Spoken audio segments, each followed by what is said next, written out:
was mixed online and offline bullying.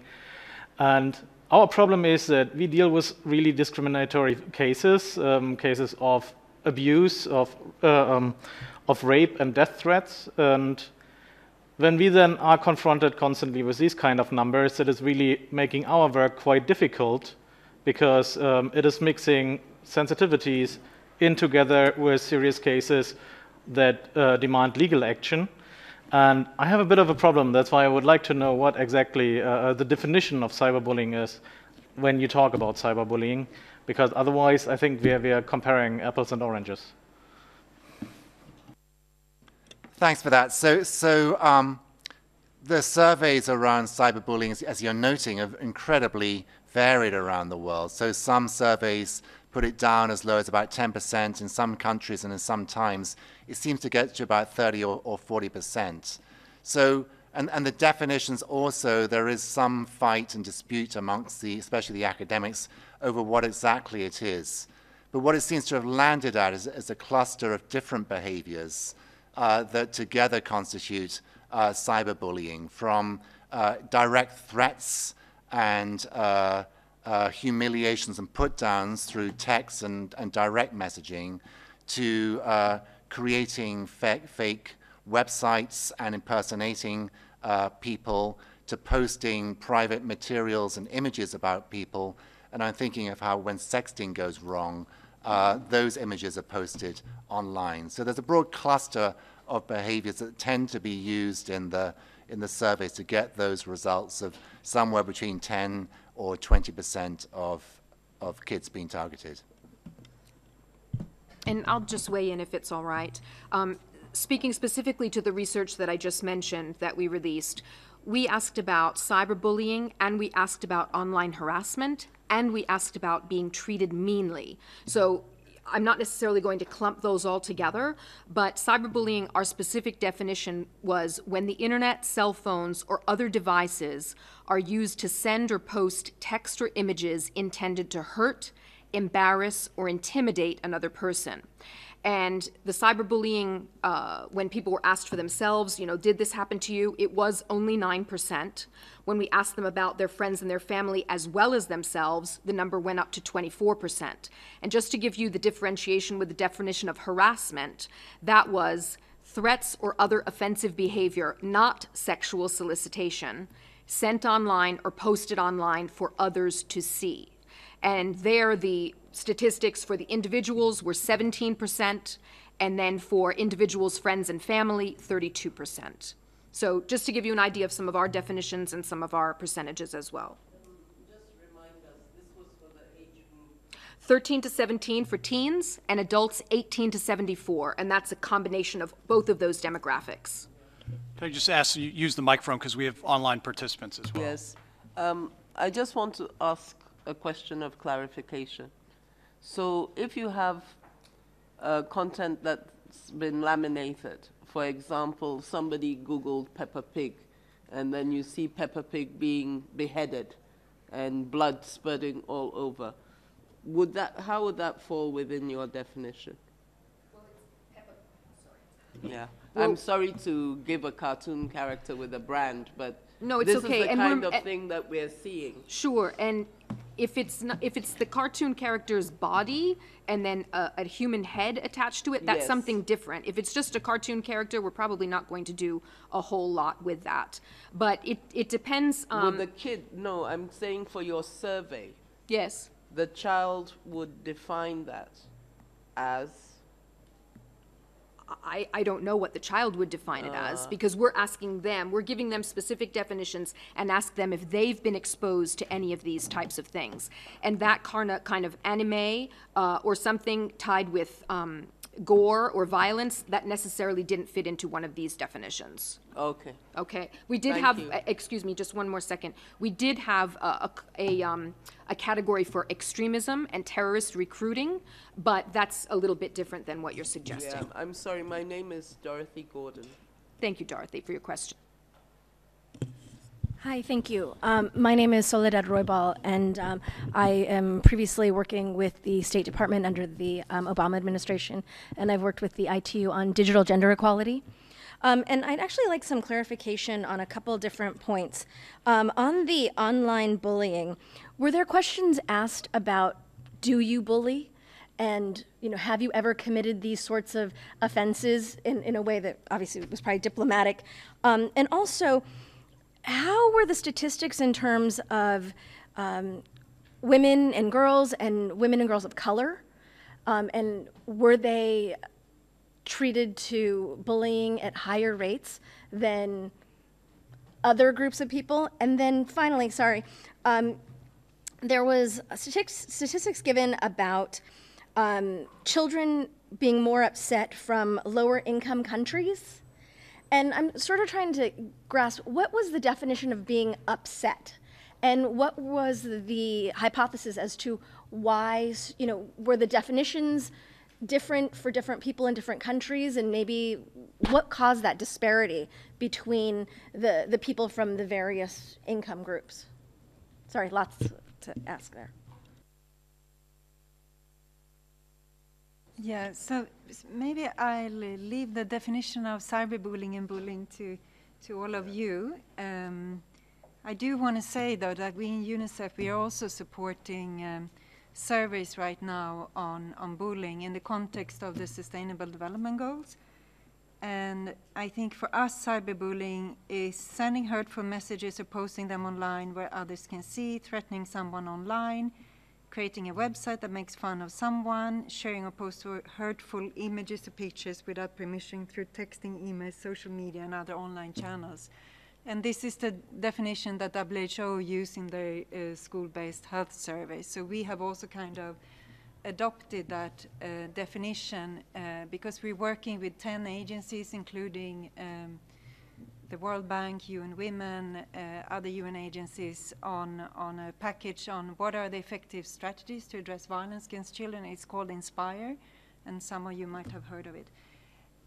Anyway, so in our case, we have actually not in those surveys where we are supporting surveys, we are also supporting other surveys. We look at violence against children, and we look at bullying in general, and we do look at peer victimization, also how many people are bullying, but I don't have that data with me right now. In terms of the data that I presented, that children in low and middle income countries seem to be more upset than in high income countries, the definition was the same, the question was the same. This was an opinion poll of actually 18 years old, and retrospectively what were their perception of using the internet for the first time. So the questions were the same. I do think it could have to do with, we looked at a wide range of countries. It could have to do with that in some countries where perhaps children are not online as much. For example, we had countries such as Madagascar, Namibia, Kenya, Uganda, but we also looked at Brazil, El Salvador, Dominican Republic, Guatemala, Asia.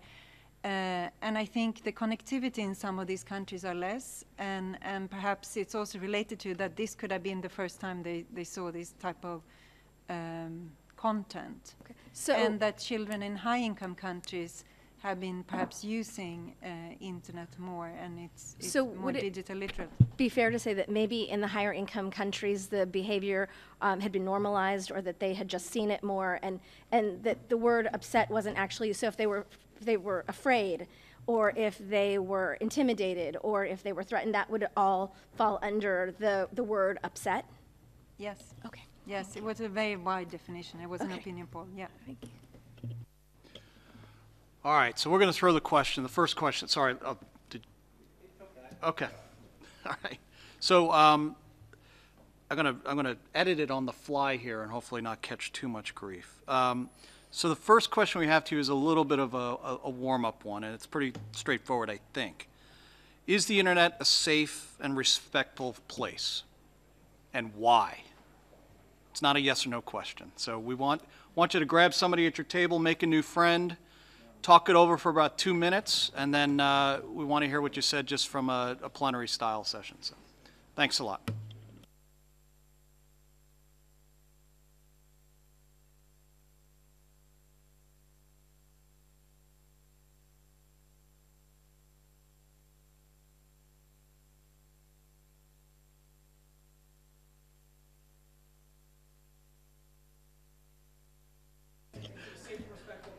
and why?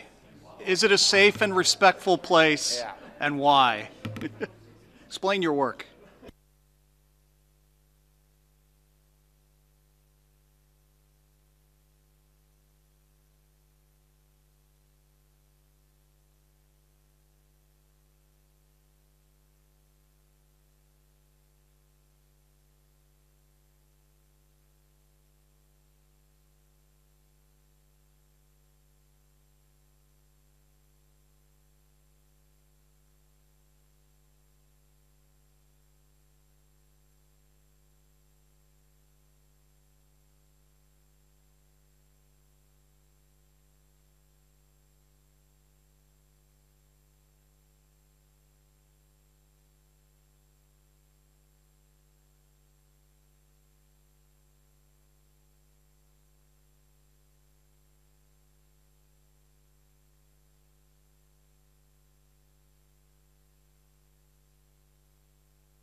All right. Do I want to? No, I don't want to use the hammer. That's not very civil if I start banging this hammer. I know. So what did we hear? What did we say? What do we think? We do have. I know we've got some online folks who are actually chatting together in the online session as well. So, can we go? We'll go to the online participant first, since they're usually neglected in these situations. But that'll also give all of you the opportunity to prepare what you're going to say, because if you don't hit the button, I'm going to point to you. So. Okay. Erin Roberts says, just like the real world, the internet can be safe and respectful. It can also be unsafe and disrespectful. As children, we need to be educated and taught how to be safe and civil online as well as in real life. Thank you, Erin. So who wants to go first? And as I mentioned, you know, there are no right or wrong answers here, so we're very much interested in what everybody has to say. So, Larry?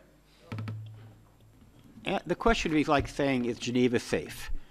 And so far, I've had a really safe experience in Geneva, but I'm quite certain that there are crimes committed in this city that happen to people either because of bad luck or because they are wandering into areas where perhaps there's a higher risk than others, or perhaps because they're behaving in such a way that they're actually not inviting, but making themselves more vulnerable to criminals. Anybody walking around with gold chains around their neck is probably more likely to get stolen from than somebody who isn't, things of that nature.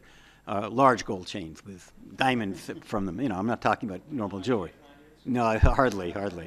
You might be ostracized, and so I think it's really it depends tremendously. The other concept that we talked about a minute ago is that if you think about the real world, if I think about my world, I work at home, so on a given day I might interact with 2, 3, 4, 5, 10 people. Online, depending upon how much time I spend online and what platform I use, I might interact with 10, 20, 100, even 1,000 people. If I were to watch my Twitter feed for an hour, 1,000 people would be interacting with me. So given that number of people, I'm probably more likely to have the whole variety of experiences ranging from really positive to really negative. So that's a long way of saying I don't have a clue how to answer your question. I mean, it is and it isn't. Okay, Michael? Yeah, I'll just say that ours similarly follows. Kind of builds on that. We kind of came to the conclusion that, it depends what neighborhood you hang out in. And if your online world reflects your offline world, in other words, it's built around the same core of people, right? Then it could end up to be a very safe and respectful place, right? Depending on the neighborhood that and vice versa, right? If that some of those things are going to cross in and cross out. I mean, with one thought also that people can neighborhood jump on the internet much better than they can in the physical world, right? So they can come from other neighborhoods where they may not know you, may not care about you, may not feel any sense of, or maybe trying to actually do you harm in some other kind of way, right? Try to solicit you or something. So there can be crossing over into communities, in different kinds of ways in the online world. So, I mean, that was just, I think, a thought that we had. And so I don't know how true that is in the sense that, if you lived, for example, in a high crime neighborhood, does that get replicated, in your neighborhood on the internet? Not sure about that. But I think that was sort of so it can be very respectful and safe. And then the other question is, what does safety mean too, right? Because there was an issue, for example, in many ways, the online world can be much safer than the physical world, right? You're not going to get run over by a truck in the online world, right? Someone can't, physically punch you through the screen.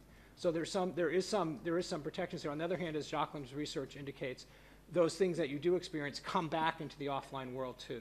So I think it's not an easy answered question. Sure. Hi. Actually, we also agree that for the safe part is somehow both online world and offline world is quite safe in terms that if we have put those like security measurements and also those like setting stuff, you have already done those measurements, they will be totally fine. It's really rely on your own safe. But on when we talk about was it a respectful space or not, we have some wondering point on that area because somehow on the internet we will just hide behind the screen. We can't really recognize the other unless you use your FaceTime. But when in this case you can recognize the other facial expression, you can really build a sense of like the empathy in this sense. You don't know whether your speech is hateful or the others is feeling insult in this term. So we will say respectful we still don't think is really respectful in terms of like recognizing the facial expression in this sense.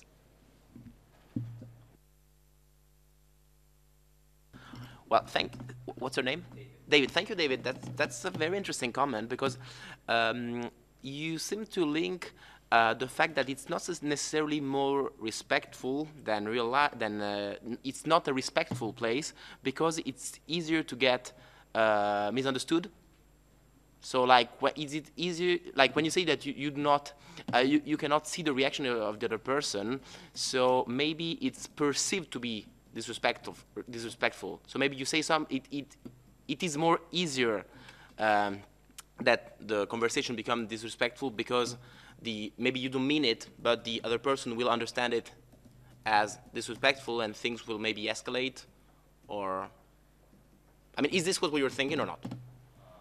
Not really, but but we clarify a bit is somehow in person, in face-to-face interaction, we can note how others feel, but on the online world, because normally it's just verbal, not verbal, but you type the words online, so you don't know the other feelings in terms of like, in this sense, so you say in this way, yeah, probably it makes sense.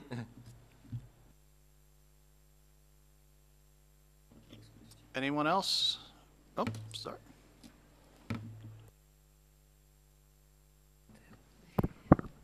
Yeah, building a little bit on what you said, in fact, that's a very subjective question, and the response is going to be very different for every child. If you look a little at transactional analysis, we have the free child, we have the adapted child, and I think for a free child who's comfortable in the way they are, or a free adult, then they have enough resilience to see it as a safe place, a respectful place.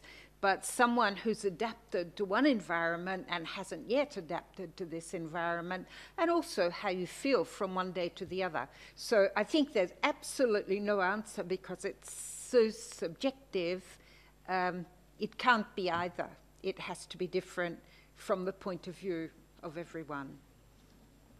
So we designed the perfect stumper question to start off with. Wonderful. All right, so we'll move to the second question. Maybe this one can be answered, and even if it can't, we want to hear your thoughts on why. How do we restore digital civility to the internet? We only have 35 minutes left. And you get 2 minutes. So, once again, how do we restore digital civility to the internet?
All right, time's up. 2 minutes goes by pretty quick, especially when we have some other stuff we want to cover. So, who wants to take this one first? Anybody want to? Sure, go ahead.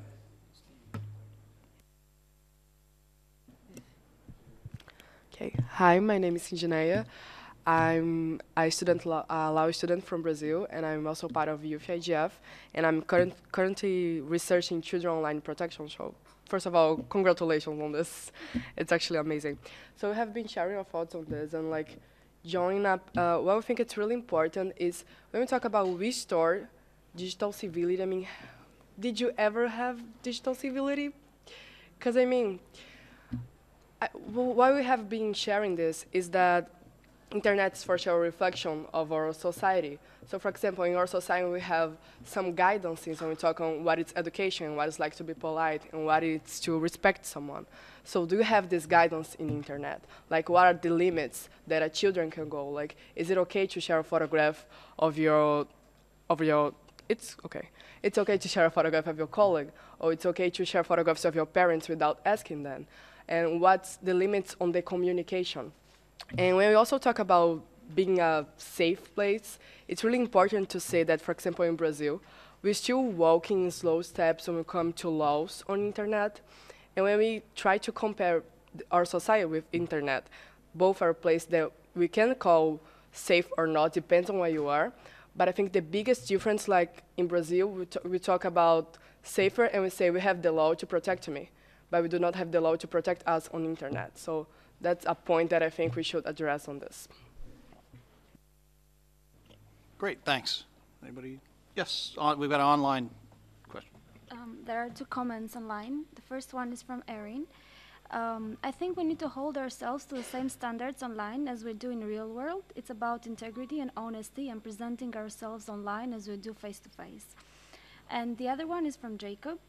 I'm not sure if it is possible to get to a point of digital civility online. It seems as though there never really was digital civility online. It is hard to make sure everyone acts civil in real life, and at that point it will be hard to make that happen online when there are people from tons of different backgrounds who are receiving different dialogue about being respectful to others. Great, thank you. Anybody else in the room? Michael? Yeah, I just point out, so when we actually did a survey with Microsoft earlier this year, and what we found was that 41% of the young people, 13 to 17-year-olds, turn to each other for help online before they turn to their parents. And that seems one of the ways to get civility back online is by teaching young people to support each other, right? And I mean, back to your analogy of the city, that is what happens in a city, right? You know, something happens, the community gathers around, they support it, right? You get lost, somebody knows how to point you in the right direction. I mean, there are certain elements that maybe needed to be introduced, and by building up the resistance and the resilience of people and their ability to help other people helps them be better citizens online as well. And I think that's a lost opportunity that we have not nearly deeply explored enough. Great point, Michael. So I think what we're going to do is sort of turn this question back on ourselves here. Oh, I'm sorry. Go ahead. Yeah. Also, we didn't answer for the first question earlier. Also wanted to point out that with these wide definitions, I don't think the internet ever was a safe space. Rotten.com was registered, I think, in '95 already. So these scare pigs and these kind of attitudes have been there. And the open spaces on the internet always had these kind of attitudes and behaviors. My first experiences were in the AOL instant messengers and the public forums in probably 96-ish. And you had the same experience back then. And I think we also always had safe spaces where you could prevent that from happening, usually by your own circles of friends. So these safe spaces, there usually was a possibility to have these. And that is a similar situation right now. So when we talk about digital civility, I think we are, number one, we are talking about these public spaces on how to enable them. I think in personal conversations, we still behave quite differently. The second point is that the approach that we are using or the approach that we are suggesting would be digital courage or civic courage to speak up in face of negative attitudes and behavior and to use counter-speech approaches. So if there's inappropriate behavior, to speak up and try to counterbalance it with positive examples or to negate the negative speech that was raised in the first place.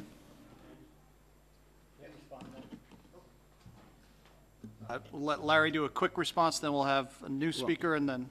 With all due respect to your history of having gone online in 1995, if my friend Vin Cerf were here, he would remind us that the internet was actually invented in the late 60s, and I got online in the late 70s. And in fact, back then, the internet was a much more closed community and was much more civil, had much greater civility. And that brings up the question of the fact that as a community expands, as cities get larger, typically crime gets bigger.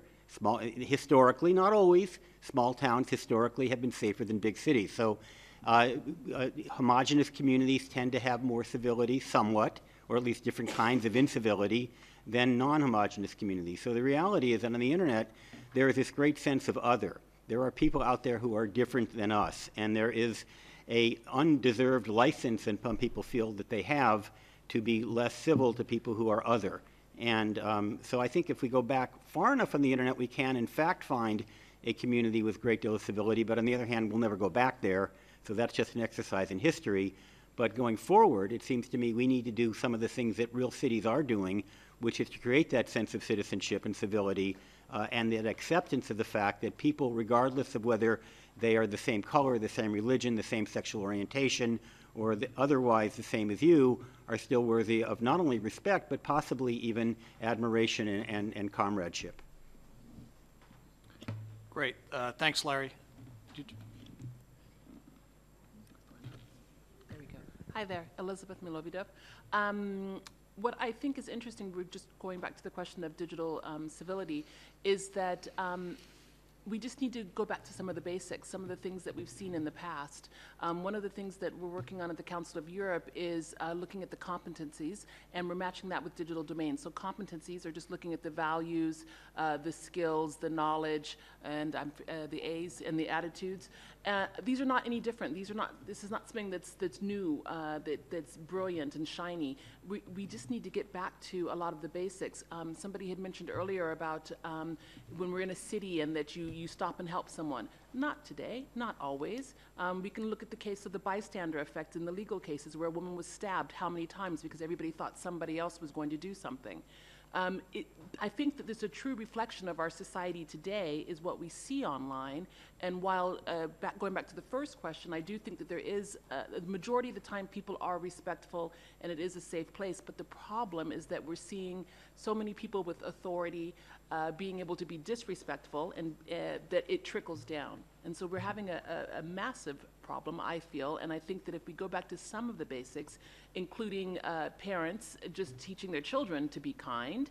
If any of you with a child, you know that if the child, you handed something to them, you would tell them to say please, or what do you say? You would prompt them. We don't prompt our children online. They just go. They do. Great, thanks. So Tommaso's going to sort of flip the question on the panelists here and take us through sort of some of the programs that are in play to try and address some of these issues. Yeah, I was wondering when I was listening to your answers and questions and comments. So it seems that if, on the one hand, we think that the internet is generally as safe and respectful or just as real life, we were more hesitant about digital civility. Many of us wondered if it's ever been there. And still, we all agreed that the digital civility is a virtue, is something that should be, we aspire to, something that should be achieved. And we might achieve it just by enforcement. We refer to the law. We have punishment if we're not civil. But we might also achieve it by education, which is what we do normally in real life. We are polite because we think we have to be polite and not because we're going to get slapped if we're not polite. And if on the one hand, usually we think about the virtue, and as the virtue as something that informs and inspires our actions, this is not the unique view. And for instance, Aristotle, but also the Stoic philosophers and other schools of thought like Buddhism and Jedi philosophy believe that you can reach virtue through practice. Practice may get you to virtue. And so maybe the campaigns that you brought on have something to do with achieving virtue through practice.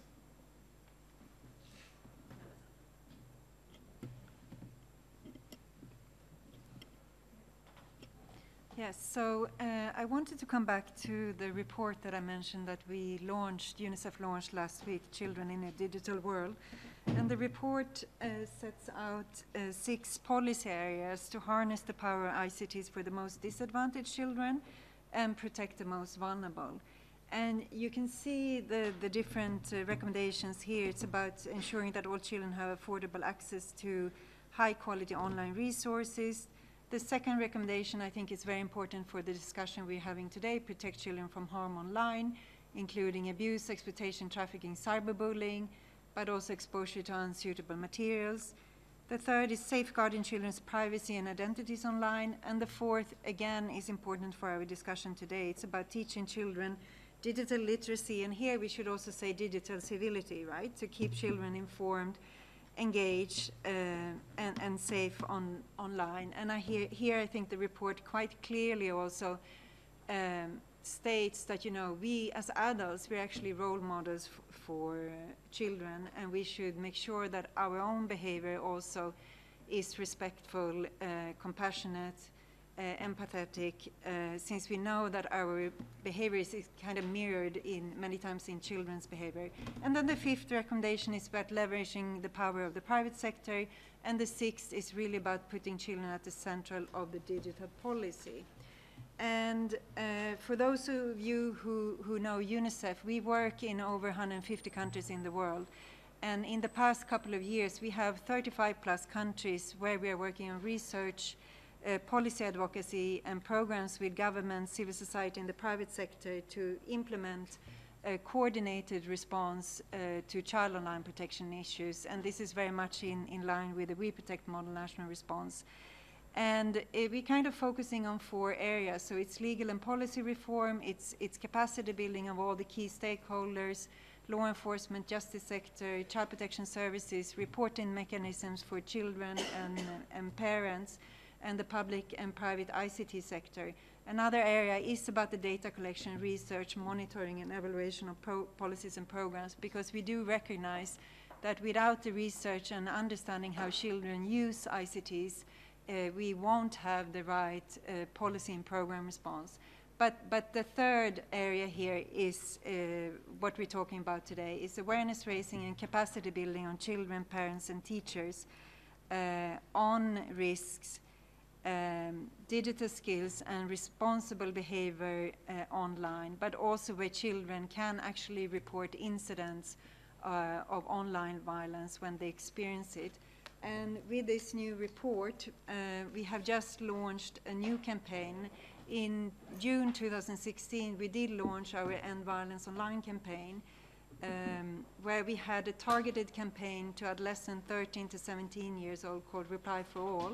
It was about educating adolescents about online risk, but also empowering them to protect themselves and their peers. And I think one of you mentioned this in the audience, that we should really work with children, empowering them how they can also talk to their peers and be kind of a best buddy to the peer.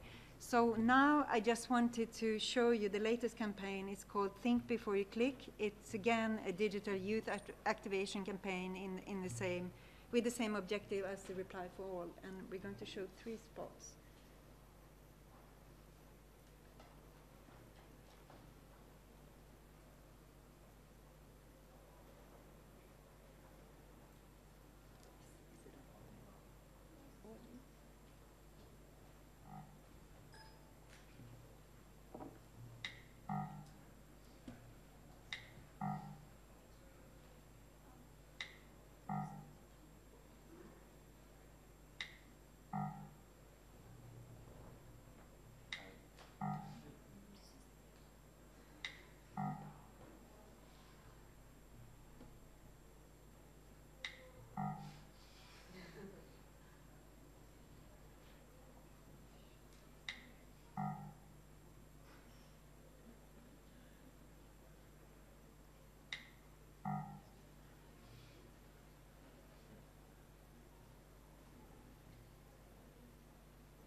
Yes, you had to comment? I'm sorry? Maybe there's just the last one, and then there's just one more.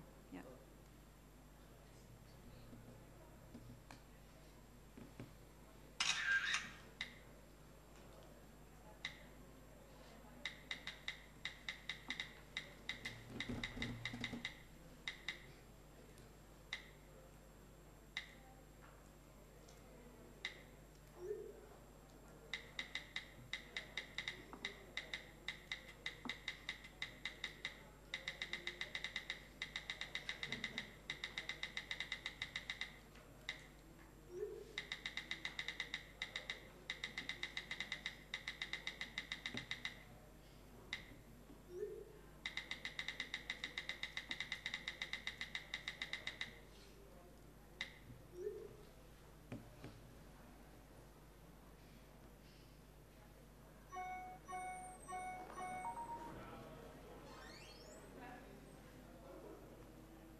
My colleague who had to leave, who I was interacting with, he's from the Internet Watch Foundation, which I'm sure most people know takes down images,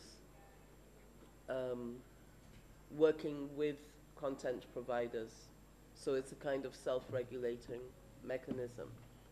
And we were discussing the fact that if you look at a platform like WhatsApp, which is encrypted end-to-end, you're not able to take action in the same way. And in developing countries, what are we seeing? With the implementation of free basics, we see that there's a lot of predators who encourage people to get very small kids to perform sexual acts and then upload videos for payment. And these are then circulating very, very freely. How do you address a problem like that? I didn't see it being addressed in this kind of video to help kids. So I was just thinking that we may have a gap, that we have to figure how to help them with that. No, that's a very good point. I do think that the last video actually tried to capture some of that. It's kind of tracing through the mobile phone. You can trace where the children are. But certainly, yes. And in many of the countries where we work, we have seen that children are kind of being live streamed online, but also are suffering from child sexual abuse material. It's true. We didn't go into that type of online risk so much today because we're speaking a little bit more about digital civility. I do think, for UNICEF at least, it's really about working with law enforcement, working with prosecutors, working with judges, but also the child protection system in the countries to make sure that, we identify those children. We work with social workers to ensure that the children who have fallen victims of online sexual abuse and exploitation receive the adequate support. But then, of course, it is about working with children and parents above all, because I think in some of these countries what we have seen, and maybe I shouldn't single out the country, but we're right now doing a study in one of the countries where live streaming of child sexual abuse seems to be quite common. That many times it's about the parents not understanding the risks that they expose the children to, and even being facilitated by the parents. And I think we're seeing this in more and more countries. So definitely, it's a much broader approach. I don't think it's enough to only work with the children and educating them. Obviously, it's also about other stakeholders and the government to take action in society. Any platform responsibility? Any? Responsibility of the platform, because I'll take that. Okay. So I just wanted to correct one thing that you said, which was about a self-regulatory environment. This is very much a regulated environment. We in the United States, I was saying that Internet Watch Foundation, I know, we work with them as well, but in the United States, it is regulated. We have specific statutes on the books that when we are made aware on our platforms that child sexual exploitation and abuse imagery exists, we have an obligation to take it down and to report it to the U.S. National Center for Missing and Exploited Children. And then that organization works with law enforcement around the world to make sure that they're doing what they can to rescue children, to prevent further abuse, and so forth. So that's just one thing I wanted to note, that it is a regulated environment as well. And then secondly, Clara mentioned this in her initial remarks, but I just want to underscore the We Protect Global Alliance. The We Protect Global Alliance to End Child Sexual Exploitation Online. Both UNICEF and Microsoft and others are members of the board there, and that's run primarily by the British government, but it is definitely a multi-stakeholder approach to end child sexual exploitation and abuse online. If you go to weprotect.org, you'll be able to see the charter and the strategy for the organization, which is pretty in-depth and covers, again, a multi-stakeholder approach from law enforcement to government to industry, to civil society, and to international organizations, including UNICEF. I'll continue with my slides while I'm here. So could we go to the next slide, please? So in addition to the research that I presented, we wanted to definitely give a little more of a holistic approach to our campaign for digital civility, which we launched, again, about a year ago. So we compiled what we call our Digital Civility Index for each of the 14 countries, and then an index across all 14 countries. And it's basically based on the exposure of people in that country to the level of risk. So as I said in my opening remarks about the research, 65% of the people across the 7,000 plus that we talked to in this survey said that they had been exposed to some form of risk. So if we could go to the next slide, please. This is the DCI based on each country. So it works kind of like a golf score. If you have a higher level of exposure to risk, you're going to have a lower index, and so on and so forth. So it's perceived that you have a higher level of civility with a lower index, so thus a lower exposure to risk. So it's the UK, Australia, and the US that are on the perceived level of being more civil, where Russia, Mexico, and South Africa are perceived to be at a higher level of risk and thus a less level of perceived civility. If we could go to the next slide, please, because we could dwell on that slide forever, but we won't, because other people have to speak. In addition to the research, in addition to the Digital Civility Index, we launched what we call our Digital Civility Challenge, and I'll go into that in a second. We also compiled a number of academics and NGO leads and others around the globe, what we call our Voices for Digital Civility. So when Microsoft put this out there, our aim was that others would take up the notion of digital civility and put together their own projects and programs and initiatives. Even if we just start to hear that phrase and that notion of digital civility, we hope to populate that and get that out there. And then we put together a series of best practices for a variety of audiences, considerations for policymakers, new startup companies, what they can be doing to encourage digital civility and better interactions online, safer, healthier interactions. Also some guidance for civil society members, some for educators and school officials, and so forth.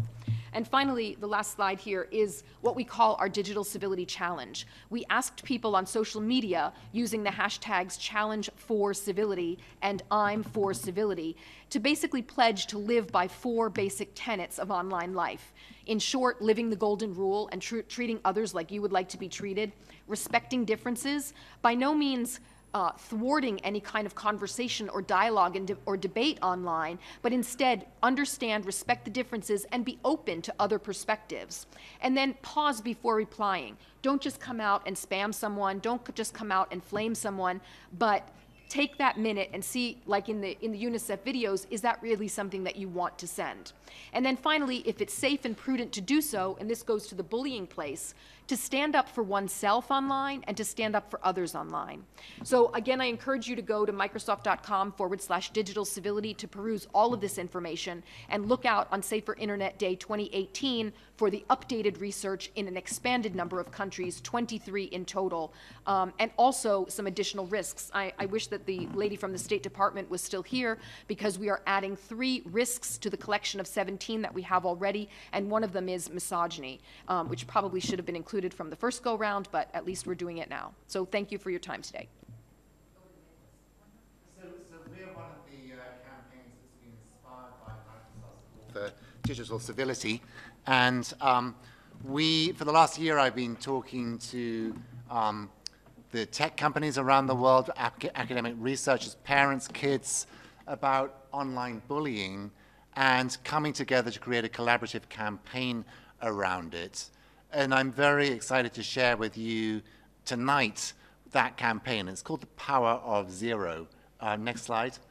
So what we did as we started to look around was try and get at the systemic causes of this that we could influence. There are many systemic causes for bullying. It's part of the continuum of violence. But what could we actually make a difference around? Next slide.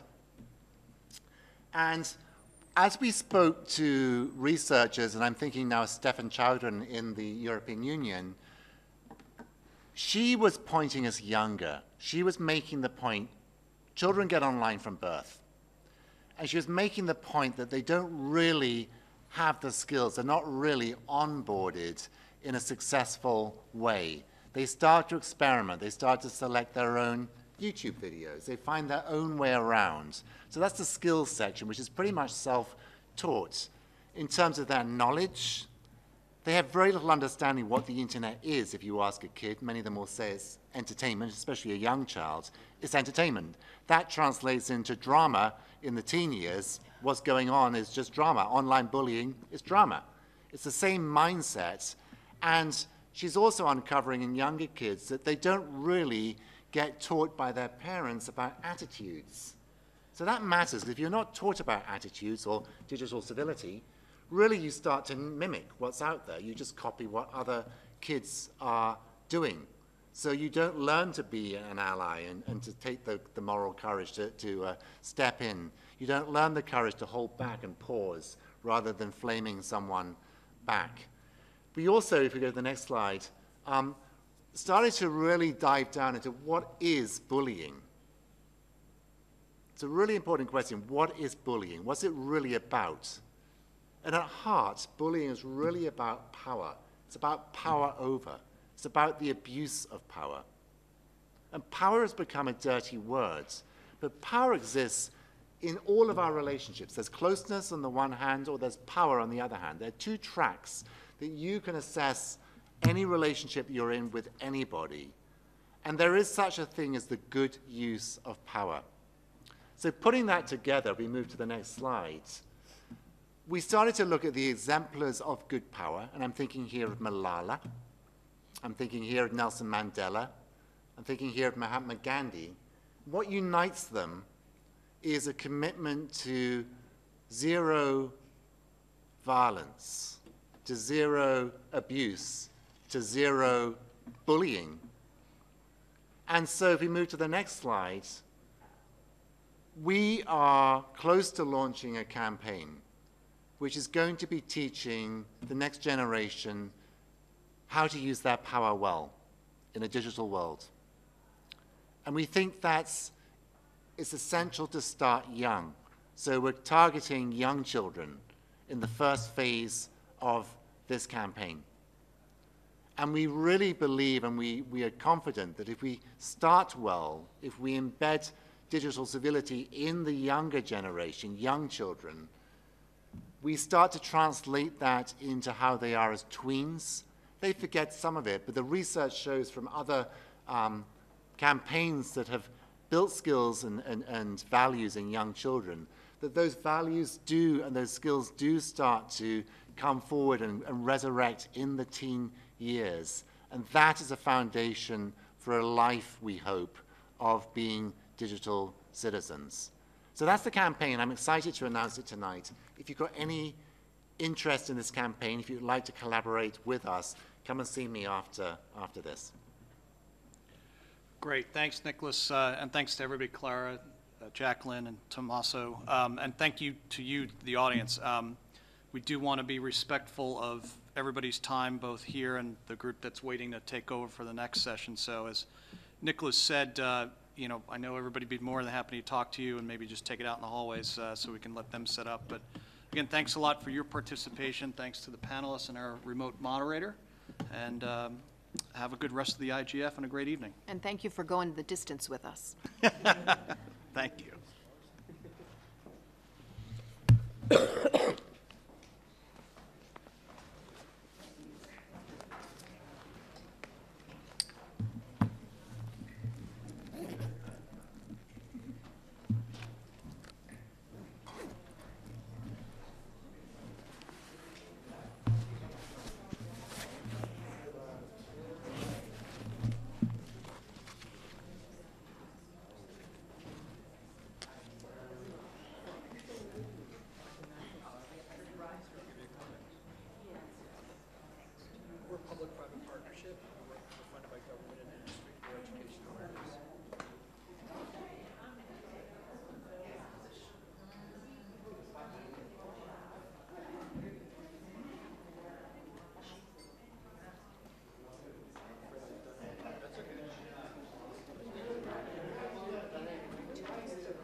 had our meeting, which was good. Really funny. Karuna finished up in the same room as me. I found myself quite irritated.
Something on gender-based violence, strategic litigation. Violence?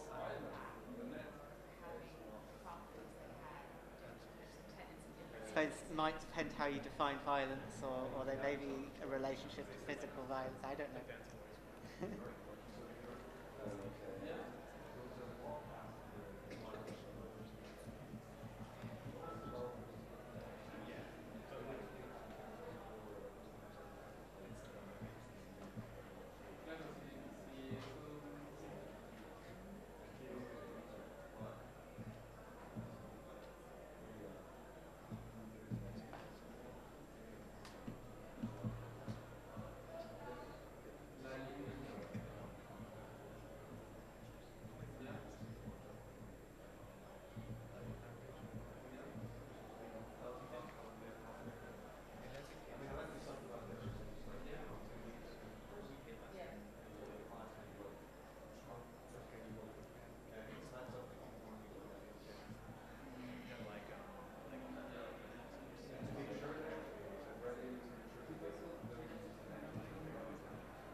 Bonjour, mademoiselle. Não, tem que ligar, liga.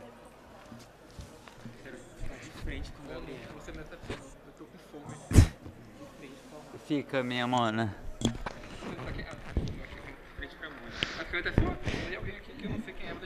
Sinuê é a mina mais gata do rolê. Sinuê.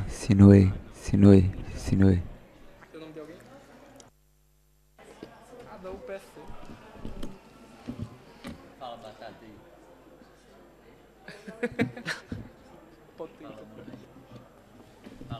Coffee break.